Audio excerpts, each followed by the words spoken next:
Bonjour. Cette vidéo concerne le test de Morgan et Bertrand pour la convergence des séries numériques. Test utile souvent lorsque les tests de d'Alembert, de Cauchy, de Riemann et de Raab-Duhamel échouent. Alors pour le voir, nous allons considérer l'exercice suivant. Soit sigma de un une série numérique à terme strictement positif. On suppose que la limite lorsque n tend vers l'infini de n facteur de 1 moins un plus 1 sur un moins 1 multiplié par ln de n est égal à L. Premièrement, montrer que si L est strictement supérieur à 1, alors sigma de un converge. Deuxièmement, montrer que si L est strictement inférieur à 1, alors sigma de un diverge. Et troisièmement, étudier la nature de la série de termes générales un égale 3 au carré fois 5 au carré jusqu'à 2n-1 au carré sur 2 au carré fois 4 au carré jusqu'à 2n au carré. Commençons par écrire l'hypothèse sous forme différente. Dire que nous avons la limite lorsque n tend vers plus l'infini de n facteur de 1 moins un plus 1 sur un moins 1 fois ln de n est égal à L, revient à dire que au voisinage de l'infini, n facteur de 1 moins un plus 1 sur un moins 1 multiplié par ln de n peut s'écrire L plus epsilon de n, une expression qui va tendre vers 0 lorsque n tend vers plus l'infini.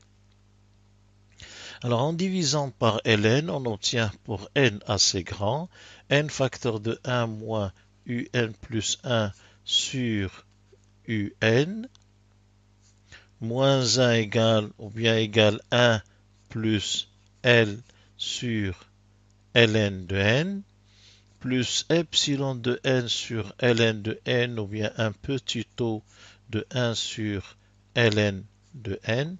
Et enfin, en divisant par n, nous obtenons pour n assez grand 1 moins un plus 1 sur un est égal à 1 sur n plus L sur n ln de n plus petit taux de 1 sur n ln de n.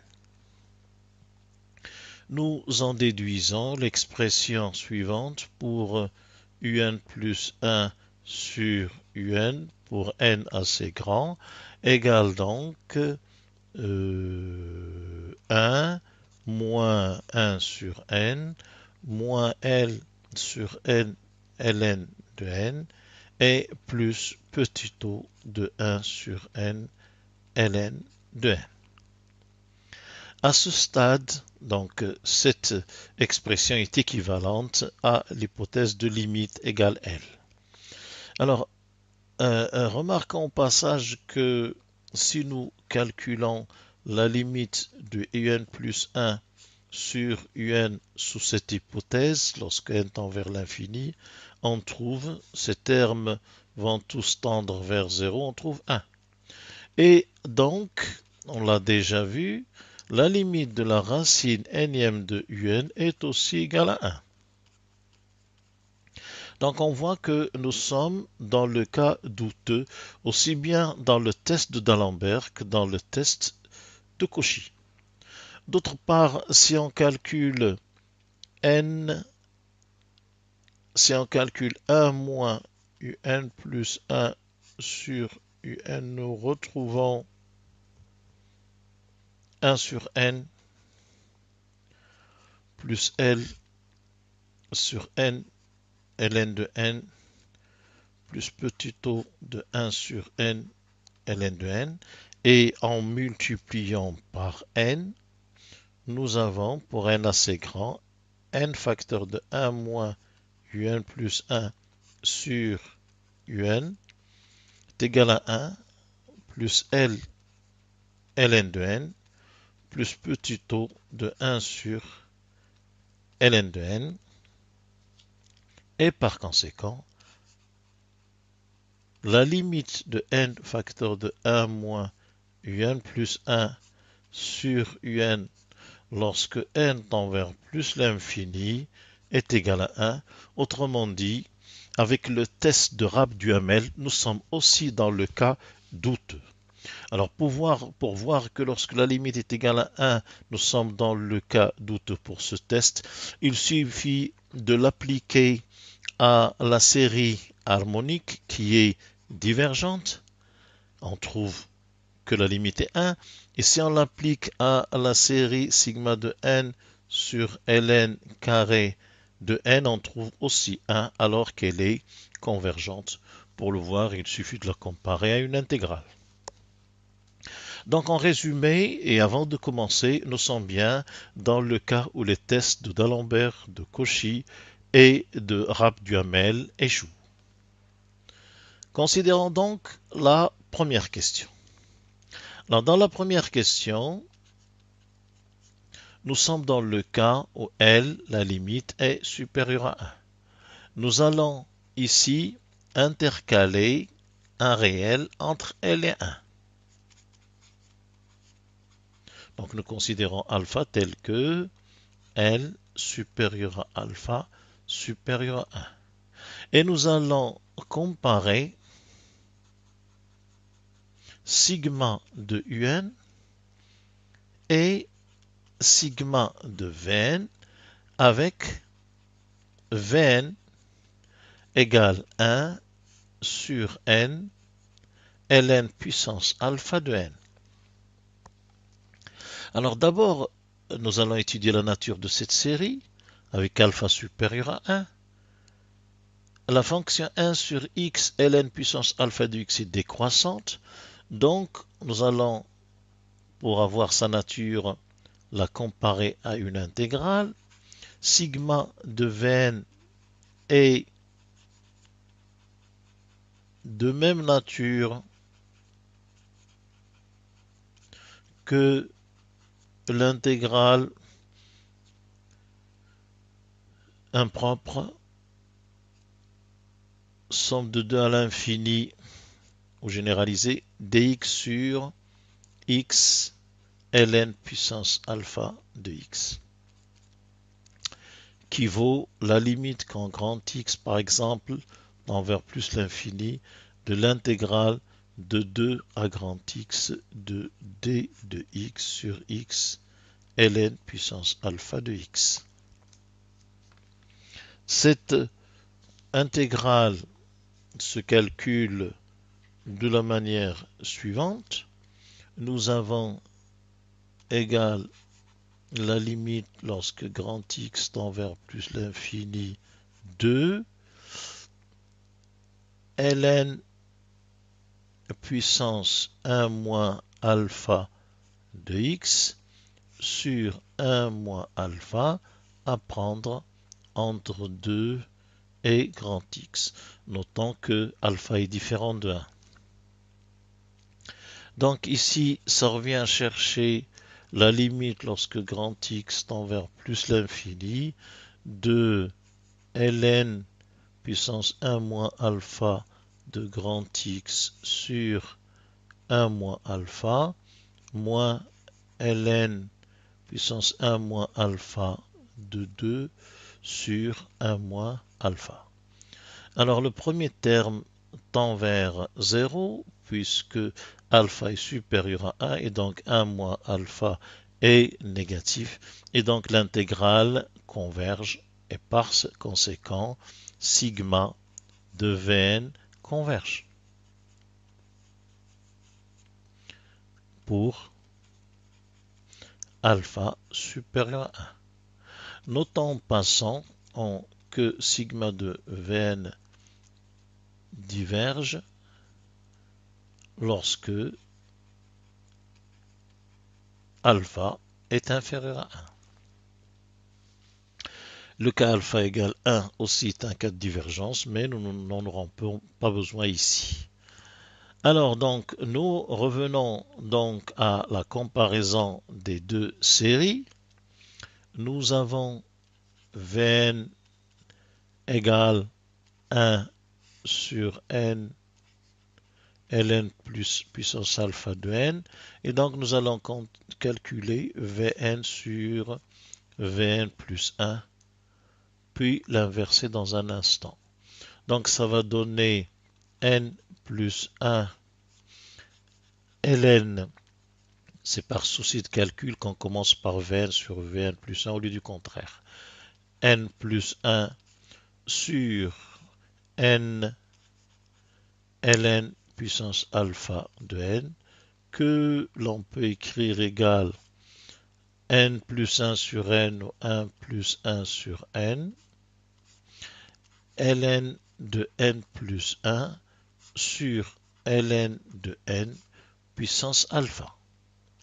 Ou encore 1 plus 1 sur n, facteur de ln de n plus 1 peut s'écrire ln de n plus ln de 1 plus 1 sur n.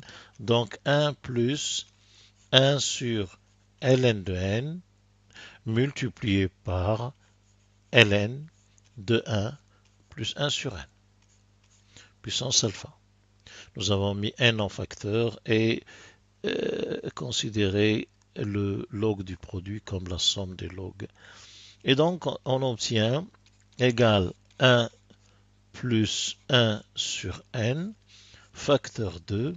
Alors ln de 1 plus 1 sur n, nous allons le développer à l'ordre 1. Ça va nous donner donc 1 plus 1 sur n fois 1 sur log n, 1 sur n ln de n, plus petit o de 1 sur n ln de n, le tout puissance alpha. Nous continuons à développer cette puissance alpha qui nous donne Vn sur Vn plus 1 égale 1 plus 1 sur n, et on développe cette puissance à l'ordre 1, ça donne 1 plus alpha sur n ln de n plus petit o de 1 sur n ln de n. On développe, nous obtenons Vn sur Vn plus 1 égale 1 plus 1 sur n plus alpha sur n ln de n, et tout le reste est un petit o de 1 sur n ln de n. Si maintenant nous voulons développer l'inverse, nous avons cette quantité à la puissance moins 1 qui se développe en 1 moins 1 sur n moins alpha sur n ln de n plus petit o de 1 sur n ln de n. C'est plus pratique. Alors à côté de cela, nous avons l'expression de un plus 1 sur un que nous avons déjà trouvé en développant la limite de l'énoncé. C'était 1 moins 1 sur n moins L sur n ln de n et plus petit o de 1 sur n ln de n. Nous voyons donc que si nous faisons la différence, nous obtenons un plus 1 sur un moins Vn plus 1 sur Vn égale le 1 et le 1 sur n se simplifient et on obtient alpha moins L sur n ln de n plus petit o de 1 sur n ln de n. Alors nous avons L supérieur à alpha supérieur à 1, donc alpha moins L est négatif. Donc cette expression nous dit qu'à partir d'un certain rang, la différence un plus 1 sur un moins Vn plus 1 sur Vn sera du signe du premier terme, donc du signe de alpha moins L, c'est-à-dire négatif. Alors tel que tel que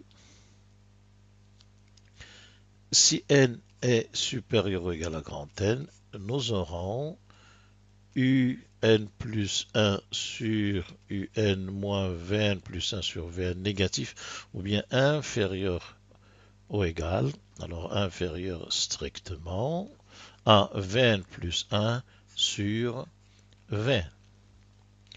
Or, pour alpha supérieur à 1, nous avons vu que la série sigma de Vn converge. Or, sigma de Vn converge. Donc, par comparaison logarithmique, nous avons donc sigma de un converge. Pour le voir, il suffit d'écrire cette inégalité sous la forme un plus 1 est changé Vn plus 1 inférieur ou égal à un sur Vn, inférieur strictement, qui est inférieur à un-1 sur Vn-1, qui est inférieur jusqu'à U grand N, parce qu'on ne peut pas descendre en dessous, sur V grand N. Ceci est une constante. Et si vous considérez ce terme et celui-là, vous avez Un qui est inférieur ou égal à KVN, et vous retrouvez la comparaison simple classique. Donc nous avons bien vu que si L est supérieur à 1, sigma de Un converge.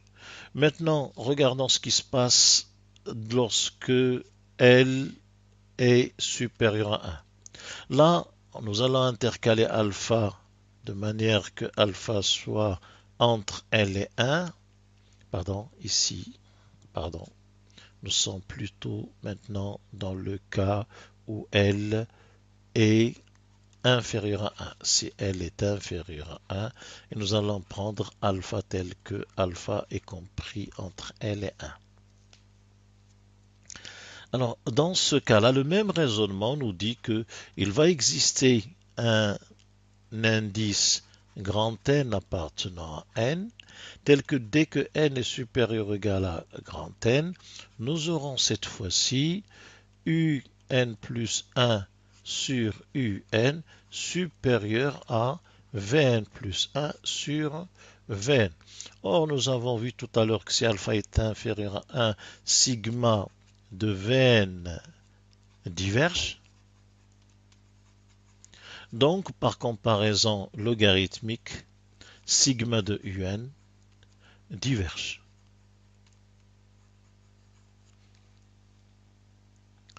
Alors, nous allons maintenant nous intéresser à la série de termes général Un égale la série de termes général Un égale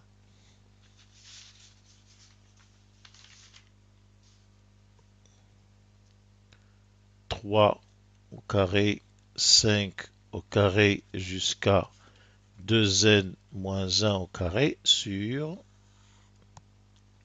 2 au carré, 4 au carré jusqu'à 2n au carré. Alors nous allons lui appliquer le test d'Alembert, en commençant par Un plus 1 sur Un.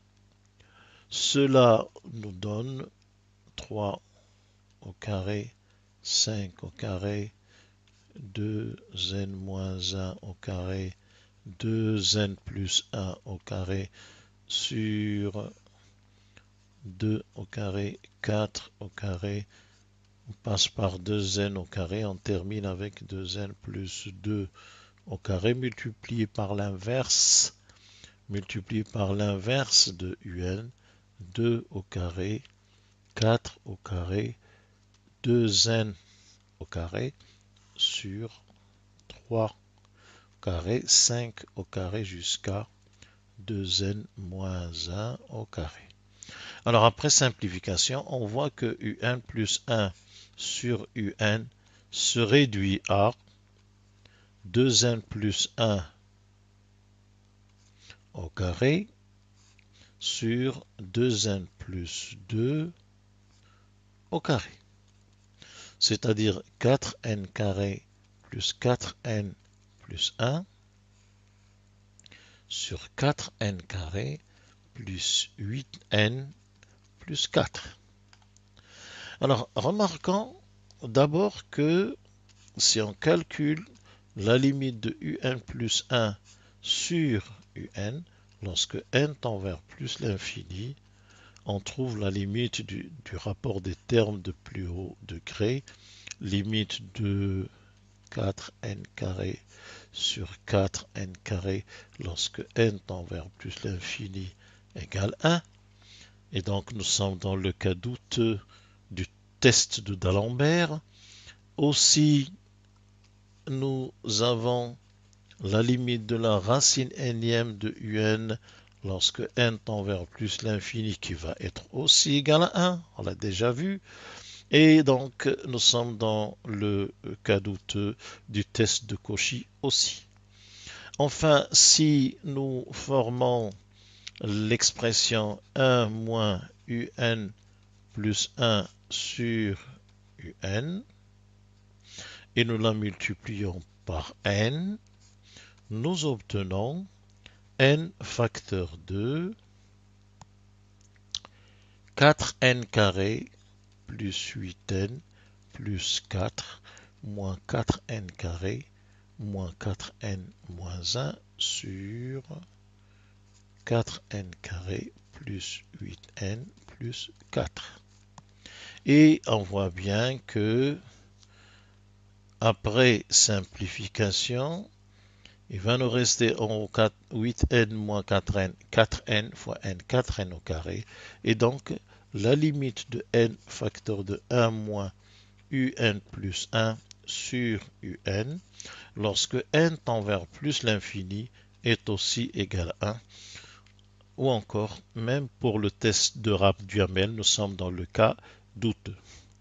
Pour voir que ce cas est un cas douteux pour ce test, il suffit de l'appliquer à la série harmonique divergente et la série convergente 1 sur n, ln carré de n. Dans les deux cas, on trouve la limite 1, pourtant celle-ci est divergente et celle-là est convergente. Pour étudier la convergence, celle-ci, évidemment, il suffit de passer par une comparaison à une intégrale. C'est un cas des séries de Bertrand. Maintenant, si nous appliquons le test de Morgan-Bertrand, nous allons...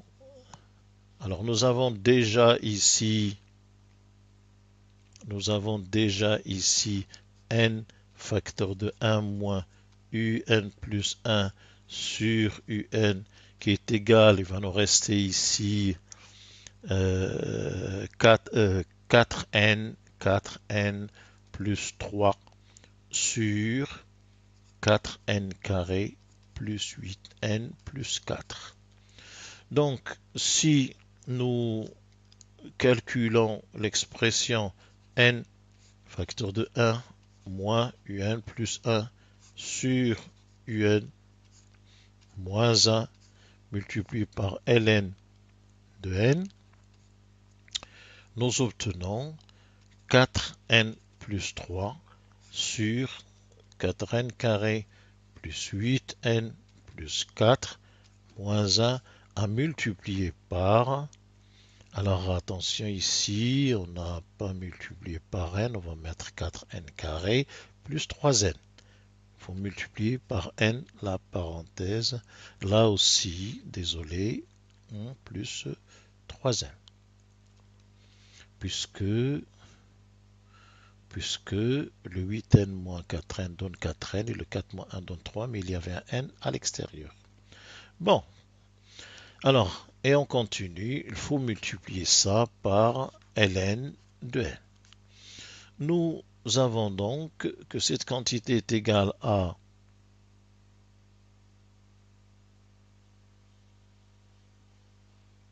est égal à 4n carré plus 3n moins 4n carré moins 8n moins 4 sur 4n carré plus 8n plus 4 multiplié par ln de n. On simplifie, c'est égal à moins 5n moins 4 sur 4n carré plus 8n plus 4 multiplié par ln de n, que l'on peut présenter sous la forme, on peut mettre n en facteur, moins 5 moins 4 sur n carré en facteur 4 plus 8 sur n plus 4 sur n au carré, multiplié par ln de n.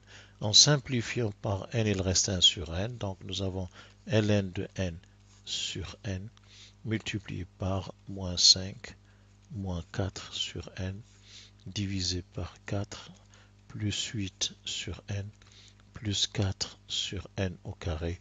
Et nous voyons bien que la limite de n facteur de 1 moins un plus 1 sur un moins 1 multiplié par ln de n est égal à 0 lorsque n tend vers l'infini. Et donc, selon le test de Morgan-Bertrand, la série est convergente. Donc, sigma de un converge. Je vous remercie.